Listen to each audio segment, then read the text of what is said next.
Welcome to a Girl in the Product World podcast, dedicated to hearing the stories of the amazing people working in product across so many different industries. People who are building world-class products. People who inspire me. So join me on this podcast, A Girl in the Product World, inspiring me, inspiring you.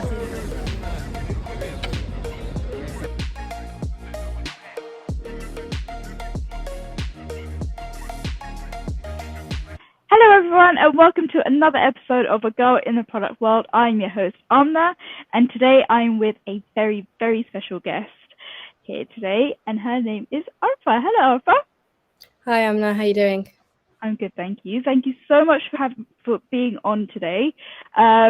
This is going to be an awesome conversation because Arfah is somewhat of an inspiration to me, and through my journey in the product world, I've come across many product communities. But there is one that I was introduced to a few years ago, which harbors a lot of talent on the Muslim tech side of things. From attending their events, I could see just how much effort goes into bringing people together. And I knew I just had to meet the organizers. A friend then kindly introduced me to the one and only Arfah. And I had to know more about her journey. So here she is.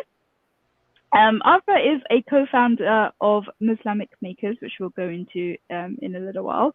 It's an organization that's very close to my heart, and ultimately, she is a community builder. She's an absolute powerhouse for spearheading events and initiatives aimed at connecting people globally. She is also a public speaker, including doing a TEDx talk. With tons of startup experience herself, she is a scout at Ada Ventures, a VC firm, and is also a community manager at Impact VC. Which is a VC that aims to invest in solving some of the world's most pressing issues. She holds a BA degree from Goldsmiths University of London in Media and Communication. Arfah, welcome. Thank you so much for having me. So let's get straight into it. Sure. Arfah, could you please describe your journey to the audience thus far? Okay. Oh God, where to begin? Let's see how long we have. I'll try to keep it short. So I guess the best way, so I always just say working class background, born and bred in East London. Parents, my dad did various jobs. My mother was a housewife. Really kind of went off to university, thought I wanted to do the media thing, kind of just realized that life wasn't really for me. And I guess when I graduated, the social media scene was taking off back then. So like social media community managers was a thing. And in my last year of uni, I was on a youth program run by this very small charity called Spark and Metal by this lady who basically was just a teacher on maternity leave. And she was very forward thinking in her concept, where we used to have these like coaching sessions on Google Hangouts back then. So this is like before COVID, 2011, 2012. She was the one to actually say to me, whatever room that you walk into, let that be online or in person, you always like light up the room and you kind of bring a certain buzz to it. And have you considered like a career like social media management? It's like an up and coming thing. So she was kind of the first person to kind of like push me towards that. Got like an internship. Realized I didn't quite like being the voice of brands, and I have a learning disability, which I only got diagnosed with like late in university, called dysgraphia, which sometimes means I make grammar issues and stuff like that. So it's not really the best thing to have if you're like representing a brand. But as part of that program, actually, I accidentally co-founded a tech startup. So this program that we were on, we were like, how can we scale it? And youth unemployment was at its highest back in 2012. So we applied for a grant from the Design Council, got a bit of money, worked with an agency to build this platform called Discoverables. It was basically a platform for young people to develop their soft skills. Ended up getting more funding for it, which then met Eugenie said to me, hey, you want to be like co-founder of this thing and like come work on it, and we've got some funding and I can pay you a salary and stuff. So like lo and behold, I like accidentally found myself like in the tech world, age 21, 22, and I'm this is a very early London tech scene, so I'm saying like 2014, 2015, like very, very early. Found myself in a tech accelerator called Wire Unlimited. I used to go by the term startup kid back then. So I had like a little blog and stuff as well, where I was just kind of making my observations. But that was, I would say, was when I became very hyper aware of my differences as a Muslim woman, kind of in this kind of world. Startup didn't work out, went to go work for a coding bootcamp called Makers. Makers basically help train people to become kind of software engineers through a 12-week course. I used to do their marketing. I was like their second hire after the director. So again, a very early employee number 13. And I think by the time I left, it was 30 people, and now they're like 50, 60, like really huge. I was there for 2 years and a half. Again, doing very marketing stuff, but the thing that always drew me was like the alumni side, the community side. But with startups, you always grow. If you join a startup early stage, you grow out of it. And I guess I hired people better than me, and I just wasn't fitting in anymore. Applied for this fellowship opportunity by the Winston Churchill Memorial Trust. And that was because actually while I was at Makers, I founded Muslamic Makers. Names might seem similar, but totally separate. And I realized Muslamic Makers is a community of Muslim change makers helping to level up other Muslims in tech. And when I started doing those events, I realized I couldn't find Muslim women. So I'm like trying to be as inclusive as possible. And I was struggling to find like other Muslim women in the tech scene. But when I would look over to America, Pakistan, etc., I just knew there were like more women in this industry, and I wanted to understand why. So this fellowship basically gave me money to go research it. So I got to travel, and I say this as a curfew child, a child who never moved away from university, etc. It was like a big step for me personally and professionally. I spent about 6 weeks in America, went to San Fran, LA, DC, New York, 6 weeks over Pakistan and UAE. That was cool. Came back, did a bit of a gig at a small agency, then went to government. And actually the government role, I would say, is the first time I actually did community building professionally. So I basically managed an internal community for product and delivery managers in government. So I did that for like a year or so before they decided that they didn't want to fund it anymore, and then I had to find another role in government. And then I managed to get myself promoted, where I got to basically manage this program for Number 10 to bring senior tech talent called a Number 10 Innovation Fellowship. That was interesting. And then, but again, I realized it wasn't playing to my strengths. I was doing very boring HR things, and that's not what I wanted. It's not what I signed up for. So after recruiting the fellows about 6 months in, I was just like, yeah, not for me. Got myself seconded to NHSX to build a community of AI healthcare professionals. Then had a baby, was out of the scene for a year, working on Muslamic Makers, and I guess making that decision to come back. I was either going to go back to the civil service, and I wasn't really feeling that.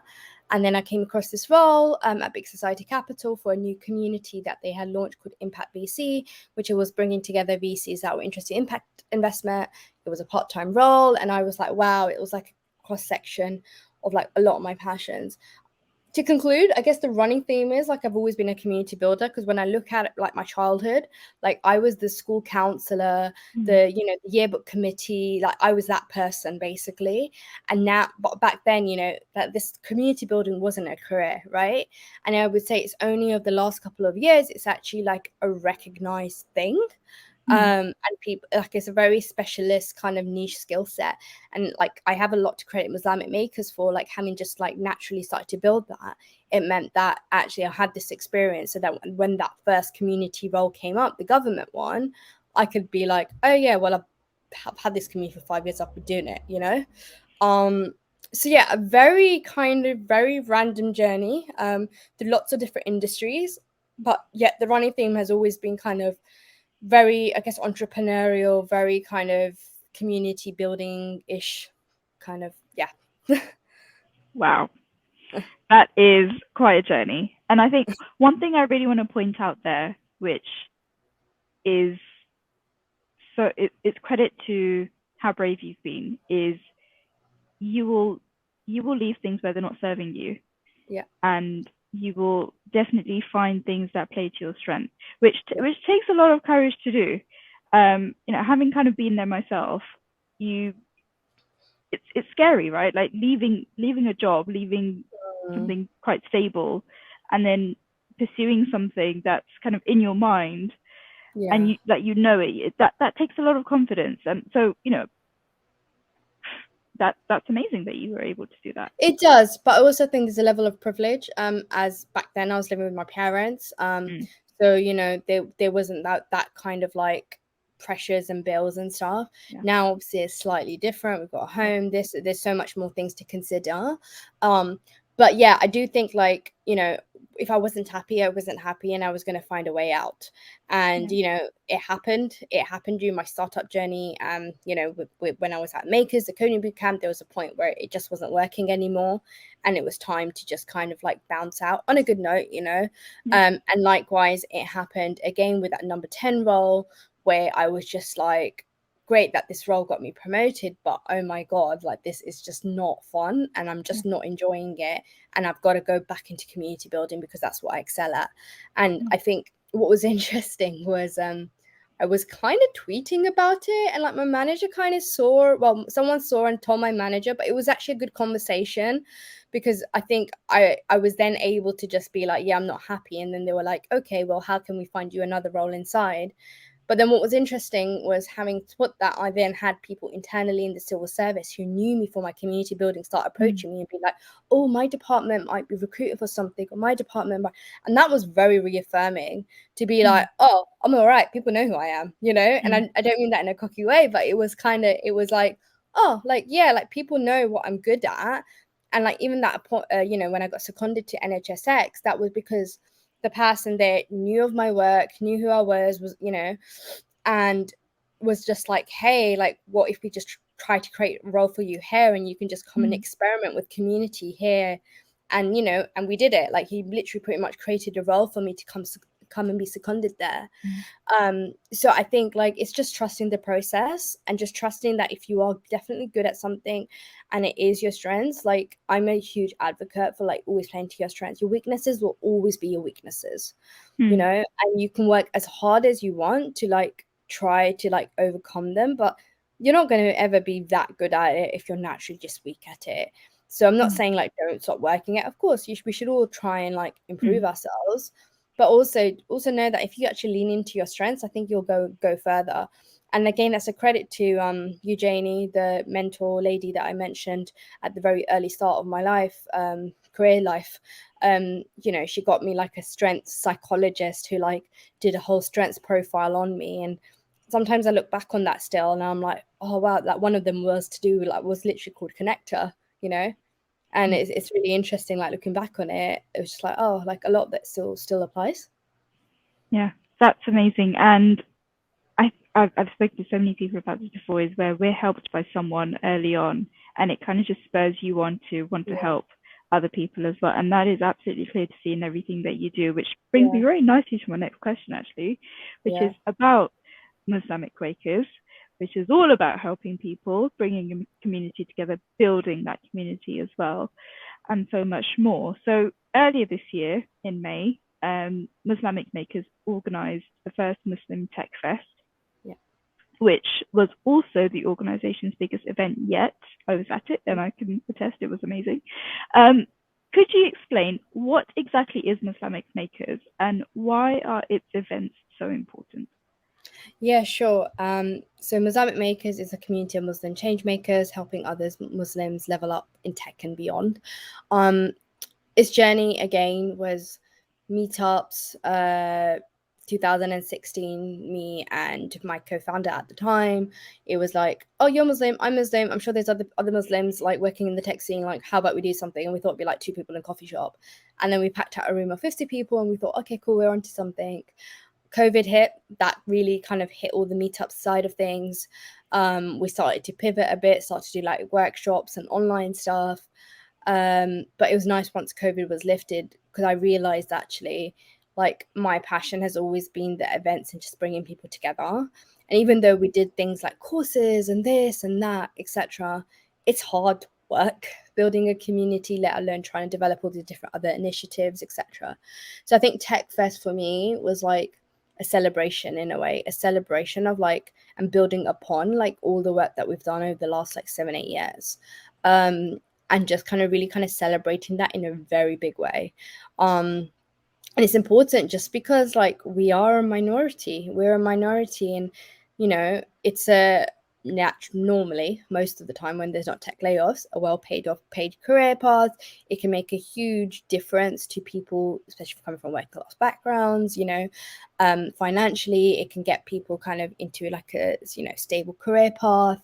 But then on the other side of things as well, right, representation is so important, because if we're not the makers of technology, it will have an impact. Let that be from the AI being developed, or the biases, and there's so many like interesting studies that have been done. Like I remember this presentation we used to give actually at Makers around women in tech, and it was one about car safety, and how the crash dolls were like basically mimicking a man, and it was only up until a couple of years ago that actually they started to think, oh wait, we should also test it with a woman type of dummy.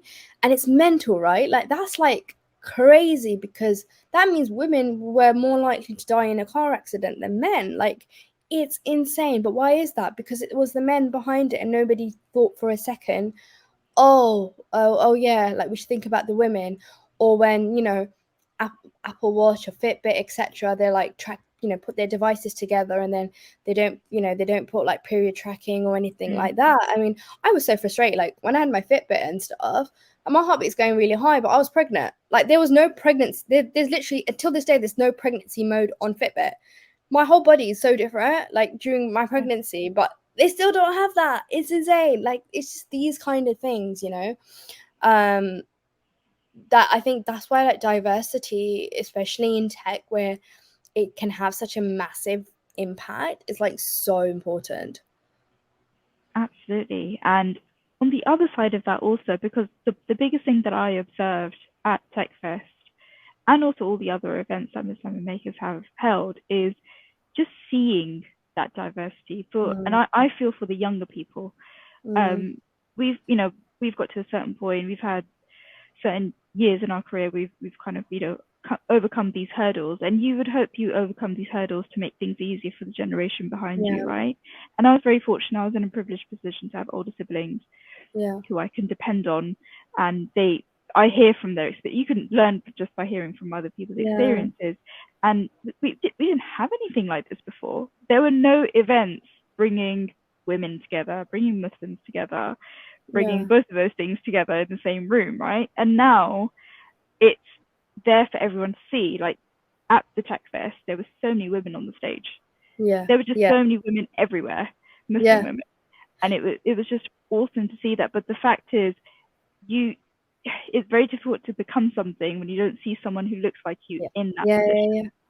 And it's interesting because when we did our first Muslim women tech event, when first started, I could literally find it was like Nafisa and Zora, Nafisa from Amalia and Zora, who was Halal Gems, and they were like the only ones I knew. And then eventually, slowly, and then in 2020, we did this other women in tech event online, and we had so many women that we had to say no to some because we only had like an hour. And then obviously again with Tech Fest, right, it was all there. And I think that to me like shows progress, right? The fact that like where we were and how we were like struggling at the start compared to now that there's so mashallah so many Muslim women in the career path. And I think it is a knock-on effect in the sense that when you see someone, you see it, you believe it, and you become it. That is so cool. It is very cool, and I've networked with so many younger women there who want to get into tech, want to get into product, and that being the catalyst was just amazing to see. Now we're going to head over to your day job. Our first mini jobs, if you know her. Now you've been part of the venture capital community for nearly 5 years now, which is awesome. Now I feel venture capitalists, it's a kind of a buzzword phrase that's being thrown around a lot these days, and there's a bit of mystery behind it, I feel. So could you give us a bit of insight into what that looks like and what your job entails? Yeah, sure. So it's interesting because I guess my entry into this world again wasn't very like the usual kind of career path. VCs getting better now, but again notoriously known to be from the same schools, the same systems. Hence, there's bias in funding. Hence, why women and black founders, etc., don't get enough funding because of the bias and the knock-on effects that happen. So about 5 years ago, I was introduced to Czech Warner, and she at the time was just saying, "Hey, I'm actually looking to raise a fund, and I really want to focus on, underrepresented founders and kind of diverse markets, etc. I've been told you have Muslamic Makers, so if there's any founders that that might be raising, maybe you can kind of refer them to my way. I'm starting to make a few angel investments. Eventually, I'll have this fund," which basically meant she basically recruited me as a scout. Now, what was really interesting about the scout model was, now they have like really lots of scouts, but like back then there was like only a handful of us. And we were just like these people that were like grassroots with the community. So all of a sudden I was able to like, when founders would speak to me, I could be like, oh wait, I might actually know someone that actually could potentially give you money. And there was a win-win scenario because I would actually get a finder's fee and the potential carry on the actual investment. So it was, it wasn't like anyone was trying to leech off us. It was like a win-win scenario. But then about 2 years ago, Ada took it a step further, where they basically recognized that, yeah, it's all well and good getting these people to scouts, but actually the real power comes is if you give them money. Now I never in my like craziest dreams would have thought like I would have money to like invest in startups. And then I applied to be part of their angel program in their first cohort, and you had 5 of us, and they were from the existing scouts. And we were all given about 50,000 pounds each. Nothing was transferred to our bank account. It was like hypothetical. Well, it was real, but just not. And then we were basically told like find startups and then basically just invest in them. And we would have to write investment memos, which kind of gave us an insight into what VCs do when it comes to like they're trying to find companies to invest in and back winners and those kind of things. So like just doing that process of like meeting founders, learning about their journey, seeing pitch deck, giving feedback, then being like, oh, I really, really like this one. Oh, okay, yeah, I'm going to go away, do some research. I'm going to write an investment memo. I'm going to send it to the ADA team. And if the ADA team are like, they'll either come and challenge me back, which is again part of the process, or they'll be like, yep, that sounds good. Let's move forward, etc. So I think I went on to do like 6-7 investments. Unfortunately, 2 of them have already folded, but that's part of the game. That's literally part of the game. And and one was very unlucky. It was the whole like Silicon Valley Bank chaos stuff that happened, which they were okay from one perspective, but the other perspective, it had a knock-on effect in terms of things that happened basically. So it's, and it's mad because, they were one of those people that I thought like, they're going to make it. They're going to be absolutely amazing. And then literally it just happened. But I think that just shows like the startup world and the investment world is like so risky. Like you just don't know who's going to be the winner, who's going to be your lucky winner. Like, I, having worked at Makers in the startup, right? I was very fortunate to actually being an early employee, I was able to buy some EMI shares and stuff like that. So like that was again like my first intro into that kind of world, because I didn't really know what it was, but everyone kind of just said to me, it's all right, just on your way out, make sure you buy a few of those shares. And, eventually, the company grows and the company gets more investment, you got opportunity to sell your shares or so forth, etc. And I think that kind of gave me a lot of exposure. With the current role though, so the current role is a really interesting one because I'm working with VCs in the sense of I guess Impact VC's mission really is to accelerate impact within the VC world.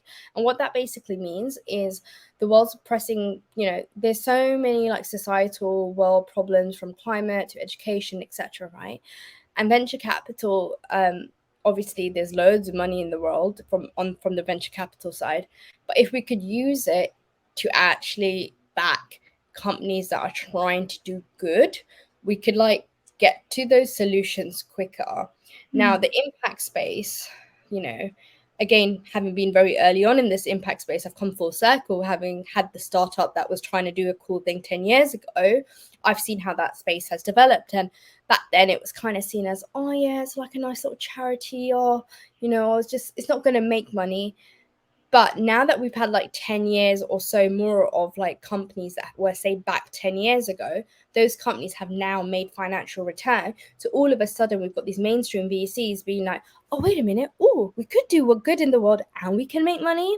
So all of a sudden, they're starting to pay attention. So the way the impact VC community kind of runs, it's like, how can we knowledge share?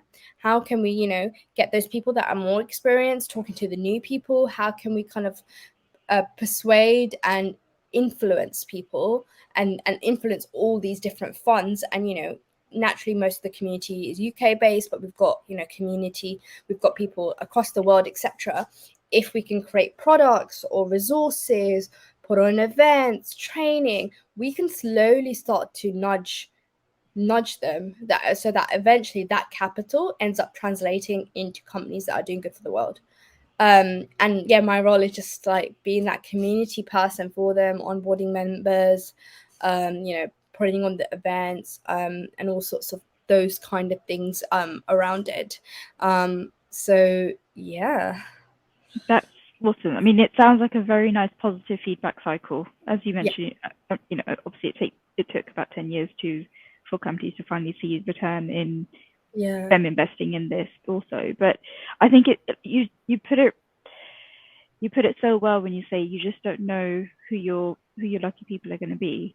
Yeah. And I mean, just this week we had London Tech Week, which is Yeah. very much geared towards founders, startups, and getting the community involved globally as well to invest back into the UK, given that COVID's happened and everything that's happened with our economy. And so much so, I mean, it part of it was I'm not sure about funded, but it was sponsored by the government and the Mayor of London as well. So it just shows how much effort is being put back into trying to get investment back into the UK, which is it's great to see. But I mean, I think when you're a founder and you're looking for that investment, I would imagine you're very nervous to do that, given everything that's happened over the last 18 months. What would your advice be to people who are taking that step? They are being brave enough to to actually have a business, start something up, but they're very nervous about getting into the VC space. What would you say to them? Yeah, or for funding. Yes, I would say like my biggest advice, and I say this to kind of all founders, is we're in 2023. It is so much easier to build an MVP now than it was when I first started back in 2012, right? You've got no code solutions, you've got all sorts of things, right? So you can get a proof of concept out, or even a simple landing page to prove that you have traction on your idea. So I would always say like do something than nothing, because that will make you more noticeable. Because actually when you put together your first pitch deck, you can be like, hey, I've actually built a product, and you know what, like we've started to get users, or there's traction. Even if there's like 10 users, right, that's fine. But what it shows is that you've put the effort in to really kind of understand it. And I think sometimes people kind of jump the gun a bit and think, oh yeah, I'm just going to go get money for my idea and stuff like that. But it's so competitive. So you've got to really show you're special. And I think the other thing as well on the point around being special is, why are you the person to solve that issue? Why you, right? What's the expertise or the background, etc., that you bring in, right? Not that, oh yeah, I just thought it'd be a really good money making idea, but actually have no expertise in that area.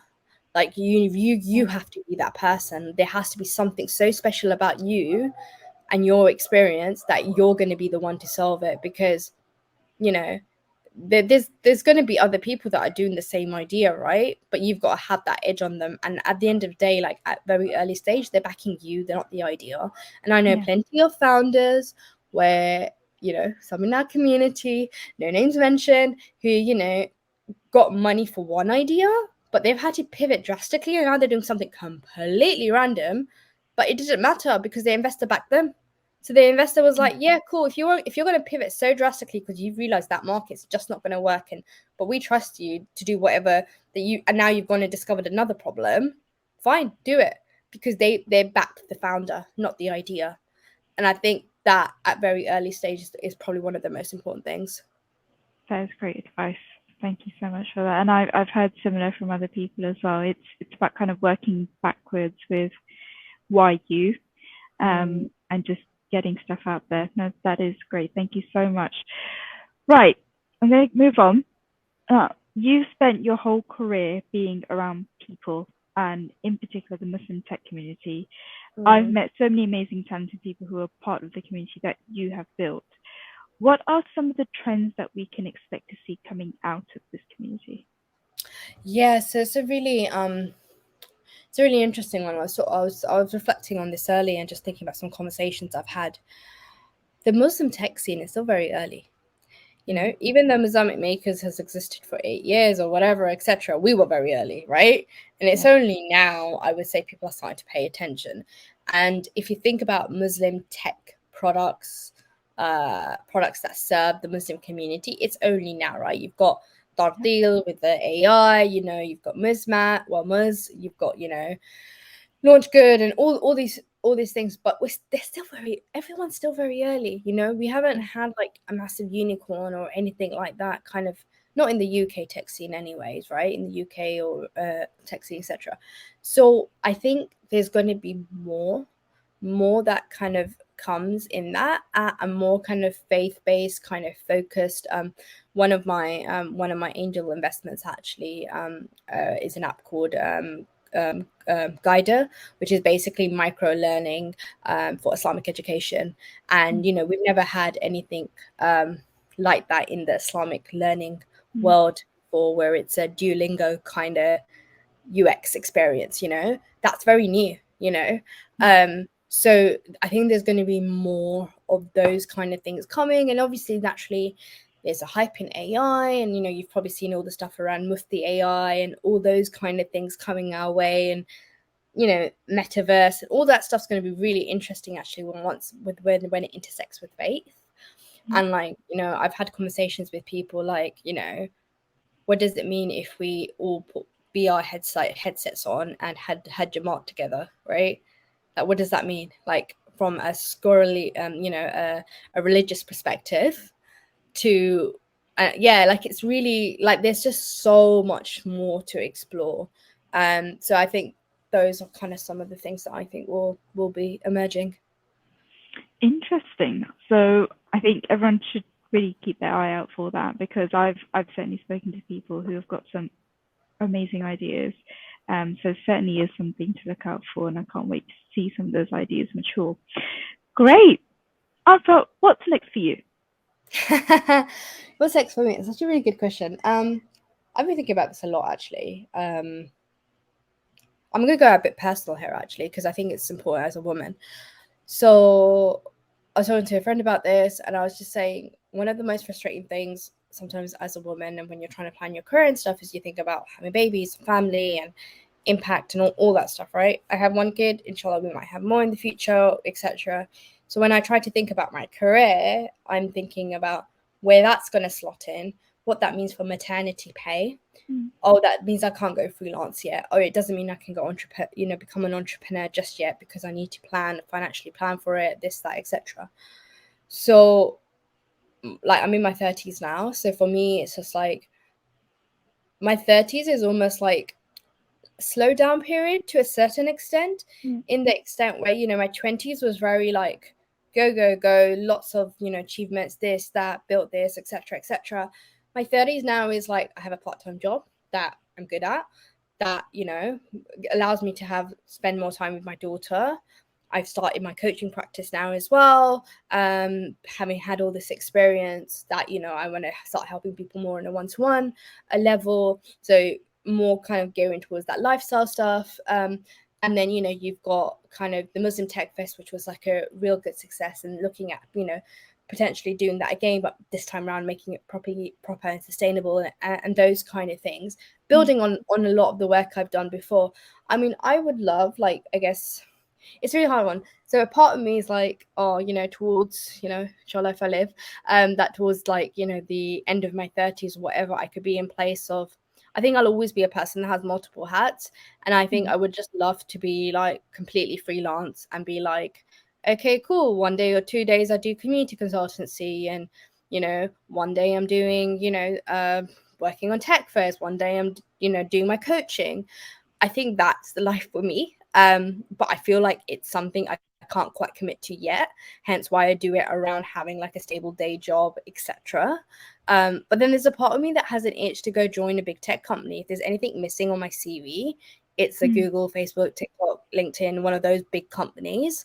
I know a lot of people say, it's not worth the hype, etc., etc. And actually, there's maybe a wider question in it, that why do I feel like I have to have that on my CV to Mm. feel like, yeah, I'm amazing, So a part of me, but maybe, once I become a consultant, maybe I'll be hired by them, right? So maybe I can do it on my own terms, and I don't have to be, I don't have to be an employee of them, right? Mm. So I think those are kind of the things that for me, I've seen this a lot with like fellow like mum friends and stuff, but your ambitions like really change once you have a kid. And like where everything was like go, go, go and this and that. I think there's still like that fire and like level of ambition in me, but I've almost like learned to respect that I'm in a certain phase of life right now, and those things will come when they need to come, right Mm. now I have other priorities and they're more important to me than, oh, I've got to be on an ex leader with this amount of salary, etc., etc. I have no interest in climbing the corporate ladder. Like, I really don't. Mm. Like, I'm Mm. just like I said, going back to what I first said earlier, I know what my strengths are. I want to play on my strengths, and I want to make money in the process so I can live a good life and just be happy, like simples. You seem very content, I have to Yeah, say. I think that's a good way of describing it. Alhamdulillah.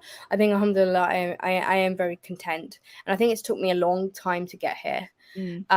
Because I think, yeah, I just think, yeah, I think a child is a good mechanism to kind of force you to prioritize. Um, so yeah, I think content is probably a really really good word to describe where I am with life currently. And I think it's a very hard balance as well. Like, you want to ideally be content in all at all ages.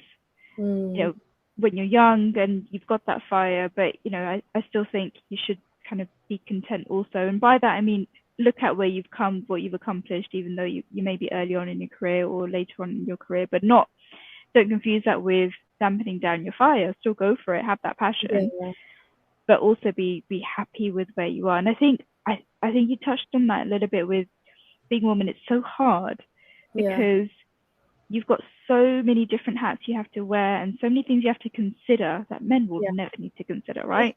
yeah, They won't have to think about it, and but we do. We have to think, well, okay, if I want to get there in my career, how does that match up with my personal life, and yeah, how do I make it work, and how do I also make sure that I'm happy with what I'm yeah, doing? Now, alhamdulillah, you're content, but I can imagine there's so many women who really do stress out if perhaps before they have a child of oh my god, how am I going to do this? Am I going to be able to go back to work? And I think we're in a position now where we probably have more options yeah.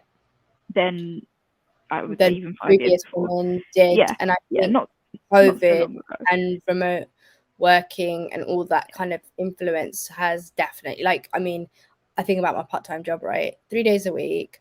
One day is flexi time. I literally have a couple of hours off in the middle of the day once I pick up my daughter from nursery, Yeah, sort her out, nap, etc. My husband takes over. I then jump back on. I'm then working till 7. It sounds crazy when I'm talking about it, right? One day I'm yeah, 8 to 4. One day I'm this. One day there's a 3-4 hour random gap in the middle of my day, right?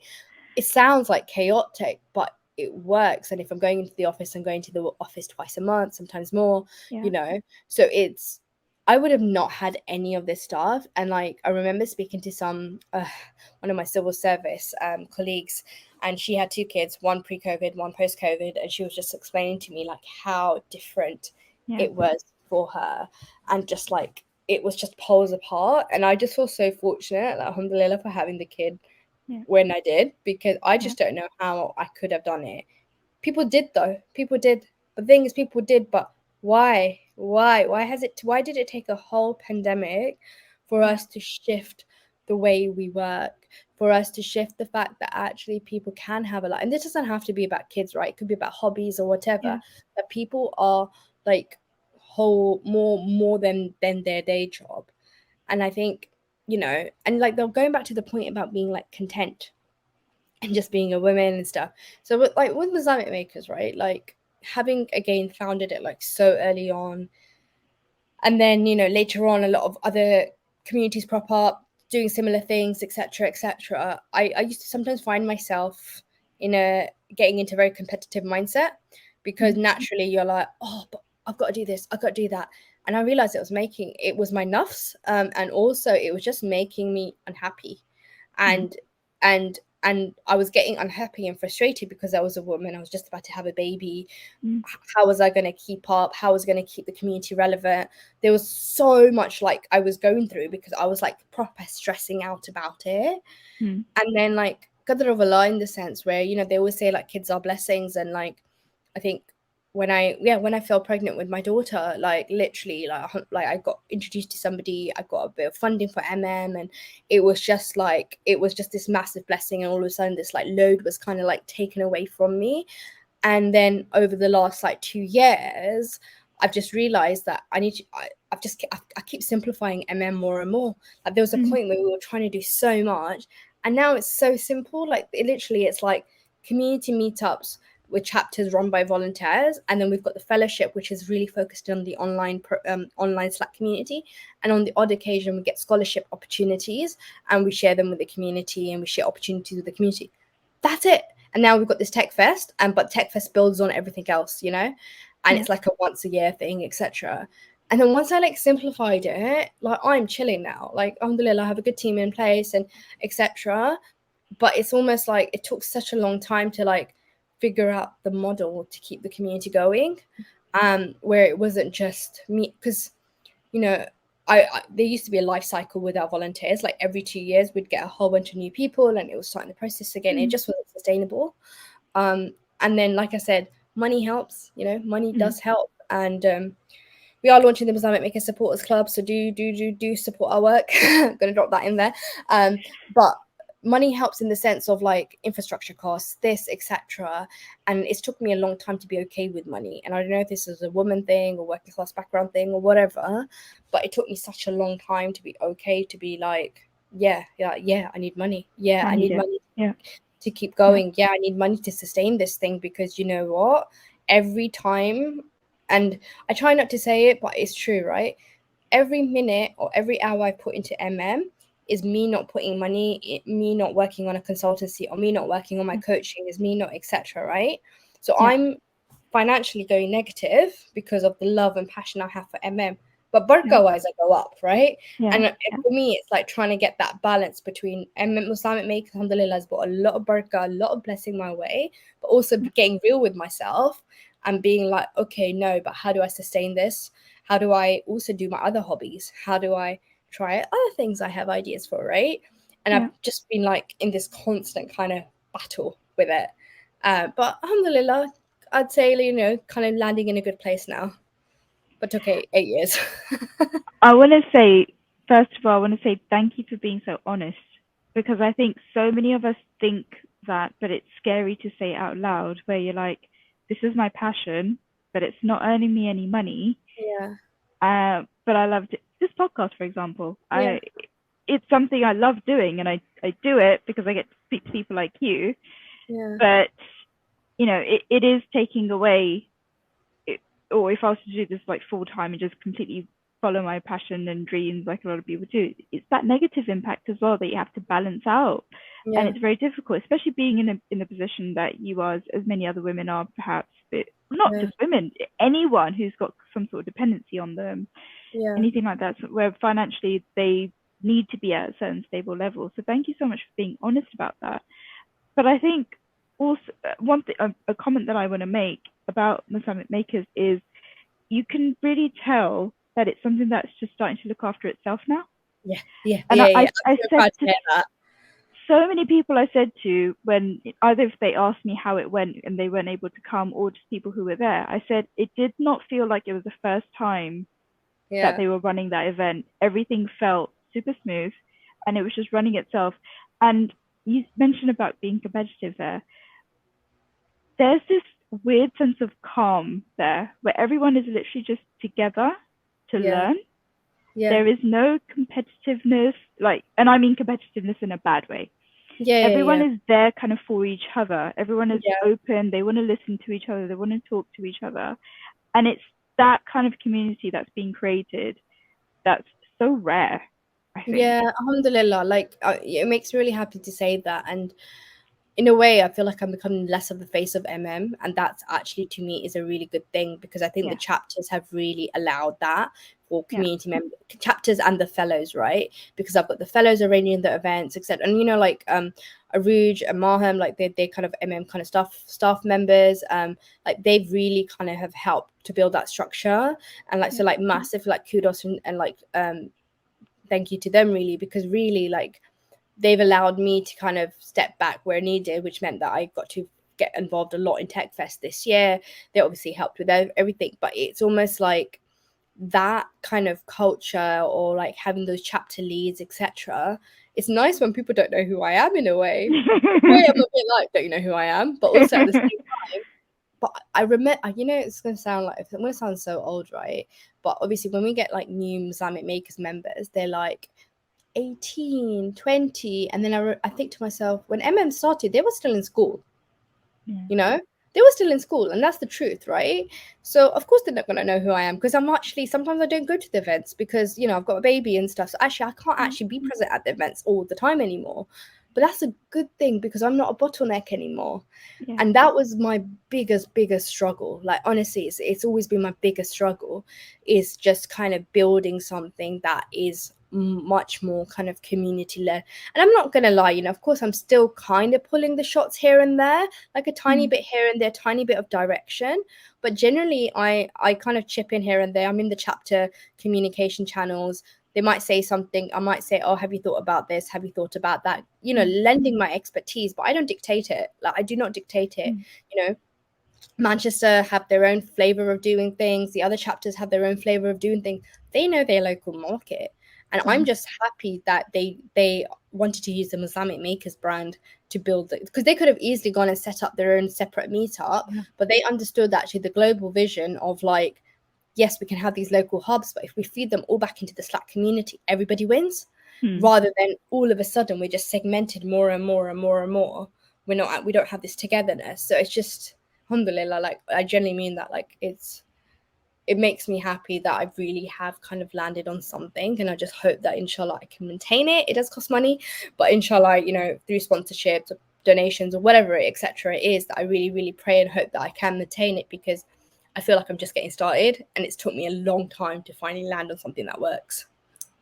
It's a brilliant place to be. And just final thing before we go into our final question is, you said something that jerks some tears, and I'm not going to hide. I did shed a tear or two when you said, when you were closing Tech Fest, you said, if you have pure intentions, and basically do things with pure intentions, and you will get there one day.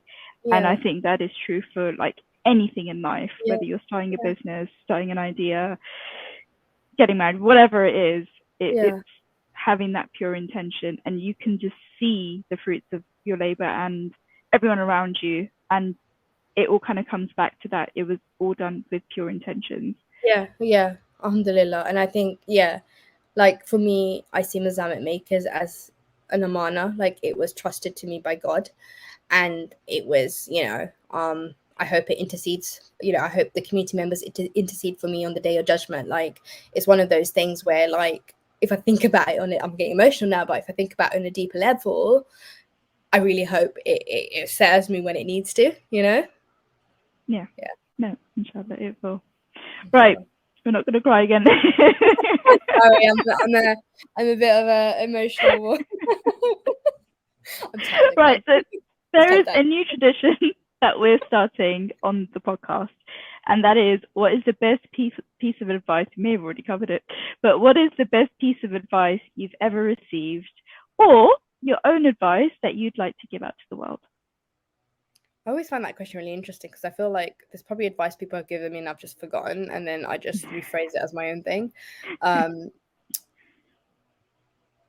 my best piece of advice, I think, probably goes back to what we said. Like, do the work, and like work would follow, in the sense where, like, if you have a passion, or if you want to get involved, or you want to build a skill, just do something and more will follow. And I guess it goes back to that like intention thing, right? So it's almost like, oh, I mean, these days, content creator, and that's another thing. I'm trying to build a TikTok. It's not really working well. I'm trying to do like a parent niche thing, right? But this is what I mean. Like, I don't have time for my hobbies, but I want to do more of this stuff.